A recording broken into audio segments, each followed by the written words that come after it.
bàថ្ងៃនេះយើងមានបច្ចេកថ្មីតទៅនឹងការជួសជុលរថយន្តអគ្គិសនីទៀតហើយអានេះរថយន្ត Toyota BZ5 ដែលវាមានបញ្ហាតទៅនឹងការសាកឆ្នាំងសាក AC អត់ចូលឆ្នាំងសាកនៅផ្ទះយើងហ្នឹងណាហើយ DC យើងសាកធម្មតាហើយដល់ពេលយើង scan កំហូចមើលទៅវាតទៅនឹងនេះអាដុំនេះអញ្ចឹងវាខូចដុំហ្នឹងហើយយើងធ្វើការដោះយើងមកជួសជុលបាទហើយអាដុំនេះយើងធ្វើការដោះអានេះយើងប្រើស្រោមដៃសុវត្ថិភាព200 វ៉ុលជាង400 វ៉ុលអាហ្នឹងយើងពាក់ផងបាទនេះវាដាក់ថា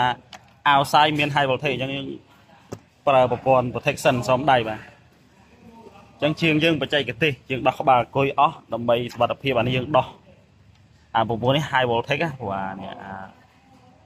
អានឹងធំវា high voltage អញ្ចឹងយើងតេស្តសាកនេះឆ្នាំងសាកយើងវាសាកអត់ចូលទេទៅនឹង AC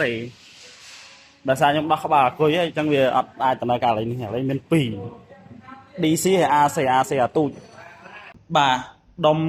នេះគឺបានដោះចេញពីរថយន្ត Toyota BZ5 ហើយដែលឈ្មោះរបស់វាគេហៅថា OBC បាទ DC ហើយនេះបាទយើងដោះឲ្យត្រៀមនឹងជួសជុលបាទអញ្ចឹងមានប៉ុណ្្នឹងទេតទៅនឹង BZ5 នេះ